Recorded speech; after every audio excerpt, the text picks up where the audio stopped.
Muli po isang mapagpalang pagbati ang pinapahatid ko sa lahat po ng aking mga subscribers, followers at mga viewers. Ayan, at yun naman po lagi ang aking pinagdarasal para sa inyong lahat, na sana manawari mailayo kayo sa lahat ng mga mabibigat na problema sa buhay, mailayo kayo sa sakit, mailayo kayo sa lahat ng mga hindi ka nais-nais na mga pangyayari. At siyempre, instead na yan ang dumating sa inyo, ay swerteng walang katapusan na lamang ang lagi kong ipinagdarasal na inyong matatanggap na mga pagpapala mula sa ating Panginoon. Ayan. So ngayon po ay ating tatalakayin dito ngayon ay muli ko na namang napatunayan sa sarili ko na itong kalingap, lalong higit dito kay Kuya Bal Santos Matubang, nakita ko na naman yung walang kaplastikang paglingap, lalo na dyan sa mga beneficiaries nila, dyan sa lahat ng mga nandyan nakapaligid sa kanila. Bakit ko nasabi? Nang muli ko na naman napatunayan ang pagmamalasakit o paglilingap ng kalingap team sa pangunguna ni Kuya Bal Santos Matubang.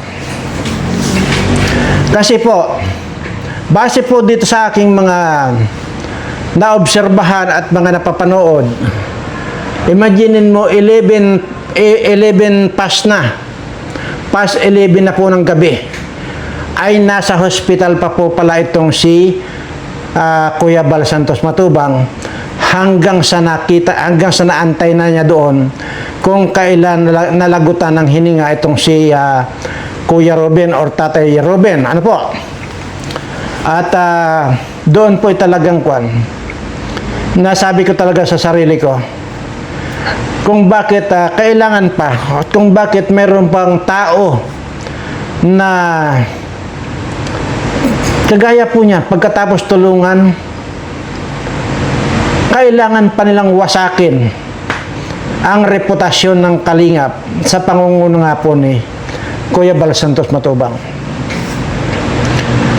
Ngayon po talagang napatunayan ko palalo sa sarili ko.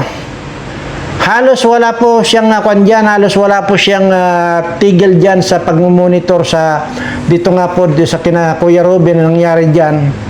At siya nga po pala nakikiramay ako sa pamilya nitong tinawag nating Indianong Bicolano. At anyway, hindi ko po alam kasi yung pangyayari, pero parang maaari siguro talagang aksidente or hindi natin alam. May mga ganun po kasi na pwedeng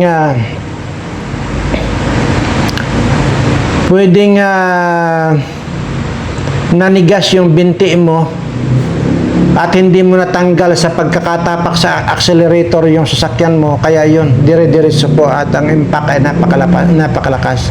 But anyway, wala po ako sa posisyon na para mag-analyze ng ganun. Ang mahalaga po ngayon dito ay yung naipakita na naman po ni Kuya Bal yung pagmamalasakit niya dito sa mga nakapaligid sa kanila. At ito naman po kasi itong si Kuya Ruben na ito ay hanggang ngayon po naman ay beneficiaries nila yan. Tinulungan yan magmula doon sa pagiging mag-uuling. Nasubaybayan ko rin po yan. At talagang napakahirap po ng kalagayan nila at hanggang sa naiangat po totally yung buhay nila. At nagkaroon na rin sila ng bahay nga sa pamamagitan nitong si Rab. Napatayuan sila ng bahay at the same time, kagaya niyan, nagkaroon po sila ng kotse. At yan nga po yung hindi nila alam at hindi nila na-feel na yan palang kotse na yan ang magbibigay sa kanila ng malagim na pagkakawala ng buhay nitong si Kuya Robin. Kaya condolence na lang po sa pamilya. At sana nga lang itong si Ate Pia ay makarecover pa po, dahil nga unang-una wala na po yung tatay ng mga bata na para magtaguyod dito sa mga batang ito, lalo't nag-aaral pa. At yun, at busy lang po kasi talaga ako. At anyway, mayroon po pagkakataon na makapunta rin po ako dyan, dahil titingnan ko rin po kung ano ang pwede ko maitulong din sa mga bata nito doon sa pag-aaral nila.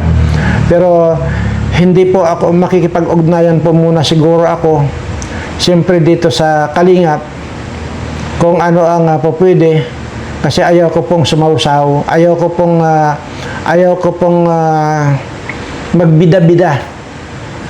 At ayaw ko po yung ganun na sasawsaw ako dun sa hawak na ng iba, sasawsaw ako. Hindi kagaya nitong mga putang inang mga na ito, mga beneficiaries ko no, ay mga sponsor ko no nitong mga beneficiaries na may mga anghit na ito, ay parang kontrolado nila kung nagbibigay sila ng pa 10,000, pinakamataas sa 10,000, 5,000, 2,000, sila na ang bida. Ayoko po ng ganun. But titingnan ko po, siyempre makikipag-ugnayan po muna ako sa kung kanino, para po dito sa mga batang ito na nawala na ng tatay, at para tuloy-tuloy pa rin po yung kanilang pag-aaral. Doon lang po ako. Anyway, so mabalik po tayo dito sa mga bida-bida na mga animal na mga nag-i-sponsor ko no. Tapos ayun, sila kung maaari sila na ang bida sa dahil nakapag-sponsor lang sila. Kagaya po nung yung Marilyn ba? Ito pong Marilyn, hindi ko po natandaan kung ano yung apelyido nito. Nandyan po yan sa live ni Kuya Bal Santos Matubang. Inoobserbahan ko lang po yung sobra pong galit niya. Galit na galit dito kay Beyonce. Ay sobra pong galit niya, talagang nanggigigil sa galit. Dahil po sa sobrang galit, naku po, humaba rin po ang tinggil nito. Humaba yung tinggil sa sobrang galit. At di umano, hindi raw siya na shout out. Ay hindi ko maintindihan kung bakit kailangan niya magpa-shout out. At ito ba ay sponsor din? So hindi ko po maintindihan. Galit na galit po dito kay Kwan. Di ko alam nga kung si Beyonce ba o si Anghit o ano. Kay Butanding, di ko po alam. Pero basta galit na galit po siya. At ang sinasabi niya, hindi man lang daw siya sinout out ni Anghit. Yun ang sabi. At yun, sobrang galit. Kaya doon po sa sobrang galit niya, ayun po. Sobrang kwan talaga makita ko yun doon sa live po yan ni Kuya Bal Santos Matubang. Hindi ko na po kailangan magpakita rito dahil nandiyan naman po yan. Talagang gigil na gigil, kaya ayun, hindi niya namamalayan, humaba ang kanyang tinggil. Ayan, kagaya po ng isang bastos na matanda na ipinagsisigawan pa niya na wala man daw lumabas na bata sa kanya, kaya hindi pa raw sira yung kanyang pukingking.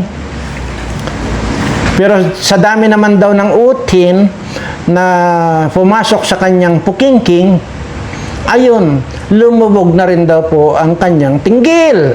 Ito po ang katibayan na sinasabi niya na sira na raw yung, ay hindi pa naman daw nasisira yung kanyang pukingking. Ayan. Sira ang pukingking ko. Oh. Dahil walang bata lumabas. Oh.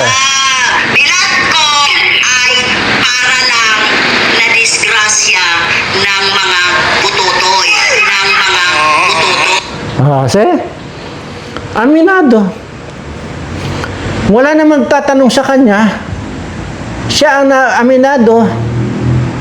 Hindi naman kailangan sabihin dahil wala naman nagtatanong sa kanya kung ilang utin na yung pumasok sa kanyang pukingking. ay pinagsigawan niya sa buong mundo. Tapos yun namang si Kwan, yung Marilyn na yun, nagigil na hindi na shout out, ayun, humaba na rin ang kanyang tinggil. Pero itong itong pinanonood nyo, lumubog naman ang kanyang tinggil dahil sa kapapasok ng utin sa kanyang pukingking. Ano ba itong mga pukingking na ito, mga hayop na to? Ay, nakabwisit ang mga talagang mga tarantado mga hayop na to. Ano kaya pinaglalaban nito? May isa pa, yung sikwan, ha? Yung, ano ngayon, yung bubita. Bullshit na to. Yung bubita na nagsasabi na impyerno daw yung buhay niya nung nandiyan sa Kalingap, nung paglabas niya sa Kalingap, impyerno pa rin. Nako, doon po siya nakakakilala. Tanungin niyo po sa kanya ngayon kung may garapatan na ba yung bilat niyan. Mayroon na po. Napadalhan na po natin ng garapatan ang bilat niyan. So, hindi natin alam kung yan ay aamin sa inyo. Pero puntahan niyo po. Malay natin, talagang aamin na may garapatan na ang bilat niyan. Mayroon na po. May garapatan na. In 2 weeks time, dadami na po ng dadami ang garapatan niyan. At sisip-sipin na rin po ang kanyang tinggil niyan. Yun po mga nakakakilala. Pagka walang garapata yan, sabihin nyo sinungaling ako. Meron na pong garapata. At ito, pinapag-aralan ko po itong si Kwan, yung pukingking, kung dahil sa gustong-gusto na ng Ochin, mga daming nakapasok na Ochin sa kanyang pukingking, ay gusto ko parang lagyan ng kwanto. Ipe-permanente ko na lang yung yung tamilok. Alam niyo ho ba yung tamilok? Doon sa dagat yan pagka halimbawa mayroong kahoy kayo doon nakita, biakin niyo yung mayroong pong tamilok. Kung minsan po gaganito kalalaki na tamilok yan, kulay puti. Parang gusto kong lagyan ng tamilok ang tinggil nito.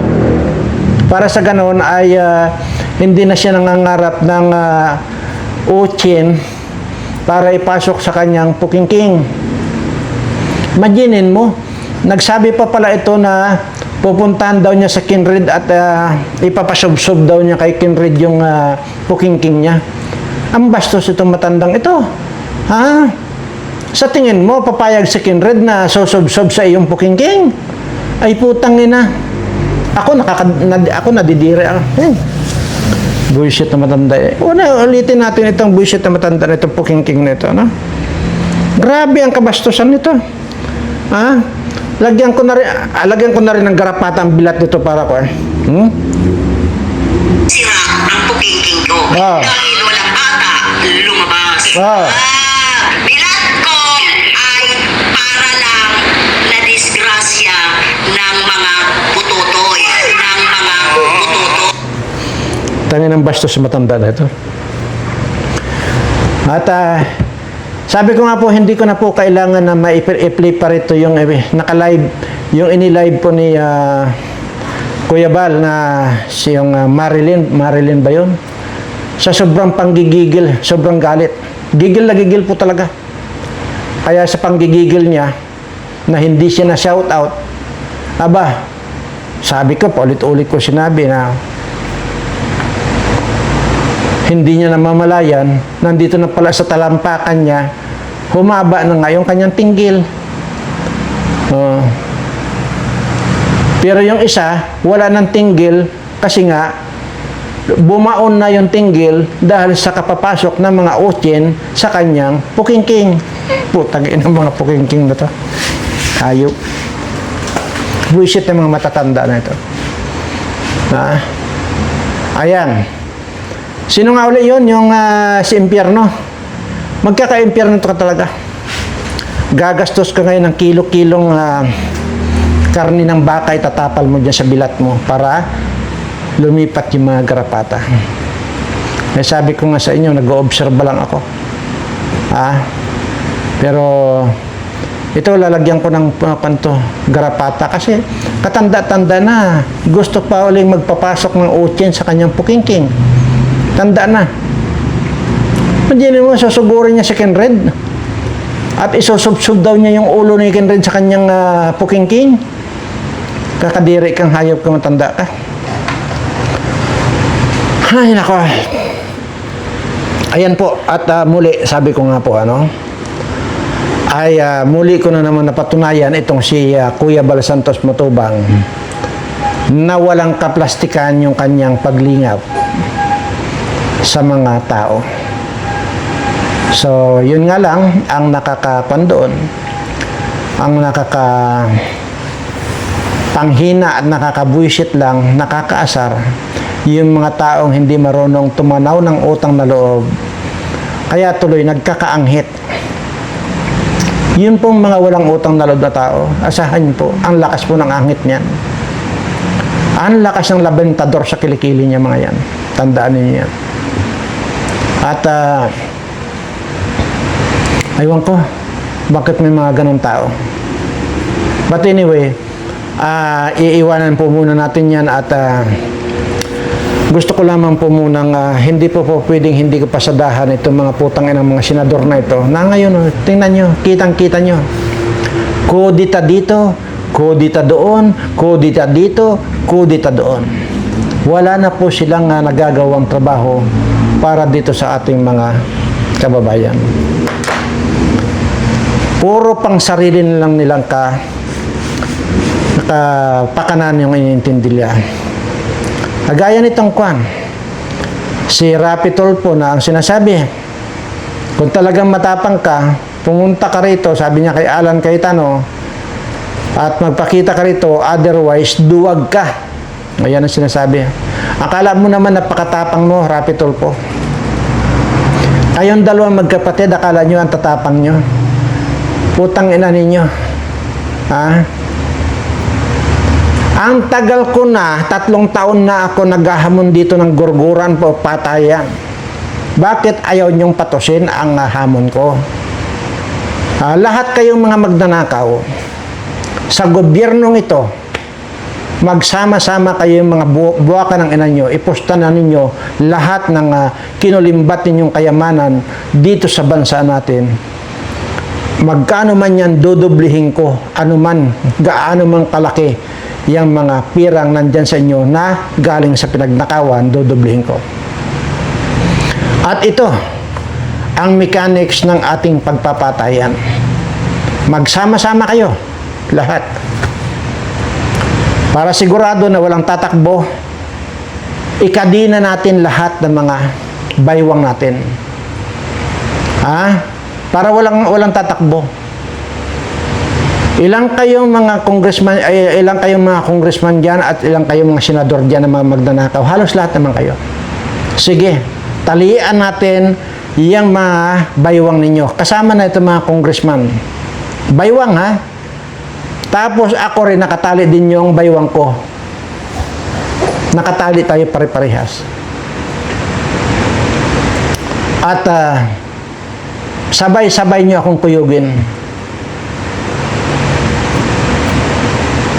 Kahit pag gumamit kayo ng anumang armas, baril man yan o ano pa, same, bibigyan ko kayo ng partida. Pag hindi ko nalagot ang mga buhay ninyo sa loob ng 10 segundo, hindi 10 minuto 10 segundo lang, lahat kayo, ibig sabihin talo ako. Diba? Sa inyo yung pusta ko. Total, dinubli ko naman yan. Pero, sisiguraduhin ko sa inyo, lalagutin ko ang mga buhay ninyo ng mga putang ina ninyo sa loob lamang ng 10 segundo. Ano pang inaantay nyo? Tanggapin nyo ng hamon ko, dyan tayo sa Lunita. Tapos magpakuha tayo ng mga international media para masaksihan nila kung paano kung lagutin ang mga buhay ninyo, mga buwakan ng inyo. Kaya bang yabang nitong mga Tulfo na ito? Kaya yan, pilit pilit ninyong hinaharangan ang Blue Ribbon Committee na hindi makapag-imbestiga dahil ikaw, Erwin Tulfo, 2 beses kang nabanggit ng mga 18 Marines na diniliberan ka rin ng malita. At dito, ikaw, Rapi Tulfo, mayroong ka ring issue, yung sa PCSO. Sayang, yung mga pinaghirapan ninyo na magpayaman sa pamamagitan ng pagnanakaw ninyo sa ating bayan, dahil malapit na mapunta ako dyan, sabi ko, wala akong ititirang mga magnanakaw sa bansang ito. Lahat ng magnanakaw dito, tutudasin kong lahat. Tandaan niyo ang pagmumukhang ito. Tangina ninyo. Anong mga pinaggagawa niyo sa bayan natin? Pangbabastos sa bansa natin, yung maliwanag na yung mga pinaggagawa niyo, pangbabastos sa bansa natin. Mga wala kayong mga kahihiyan sa sarili ninyo. Wala kayong mga konsensya na mga animal kayo. Ang alam lang ninyo, lahat ng illegal, isasagasa ninyo. Buisit kayo. Para lang makapagkamal kayo ng kwarta ng mga buwaka ng ina ninyo. Ganun pa man. Sige lang. Kahit saan kayo pumunta, hahabulin ko kayo. Mga putang ina ninyo. So hanggang dito lamang po mga kababayan, pasensya na po kayo. Lalo na po dito sa mga subscriber ko, pasensya na po.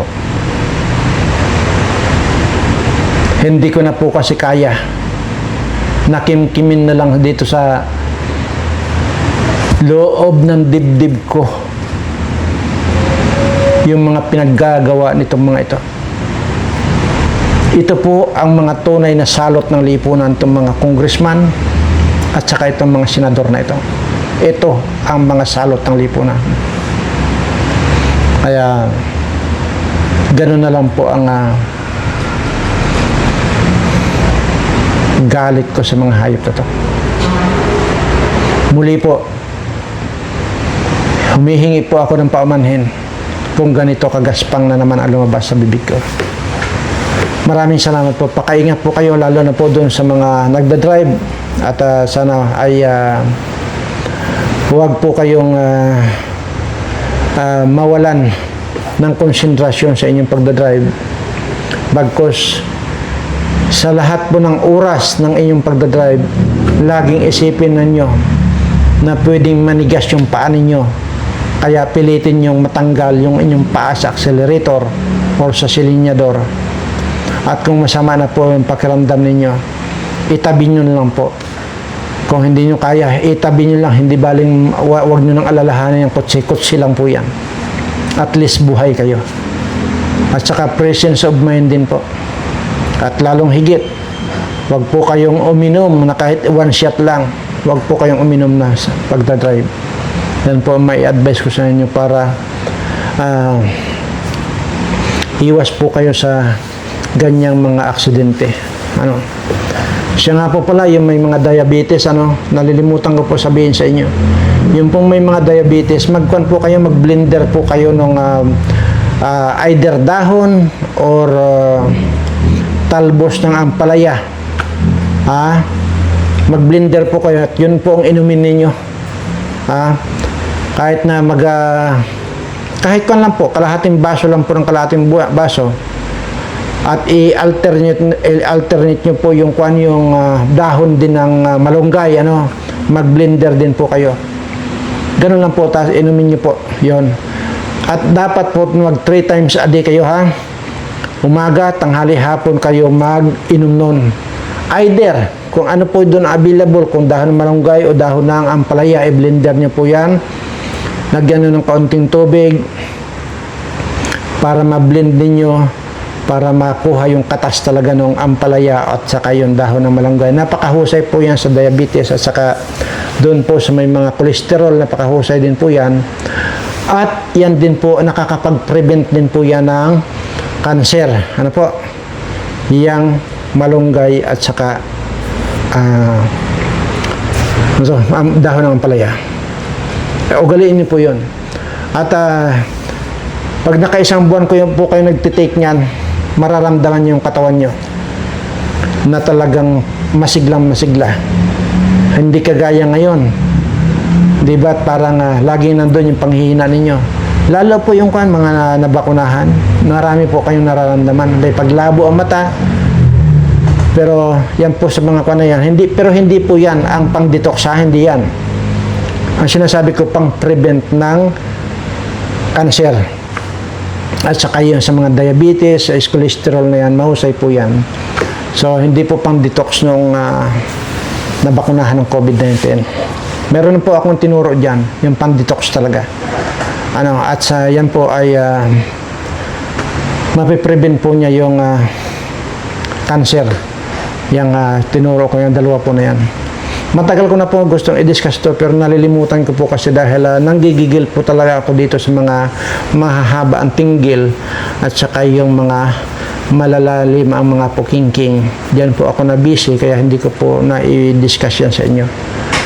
So sa lahat po na may mga sira na ang pukingking ay tapalan nyo po ng kanyan. Tapalan nyo po ng karne ng usa yung inyong pukingking para ma-repair yung pagkasira ng inyong pukingking para tumubo ang inyong mga tinggil. Ayan po. At doon po sa may mga garapatan ngayon, sorry lang kayo at kailangan ko lang na lagyan kayo ng garapata kasi mga buwisit kayo. Maraming salamat po at pagpalain nawa kayo ng ating Panginoon sa lahat po ng aking mga subscriber. Mahal na mahal ko po kayong lahat.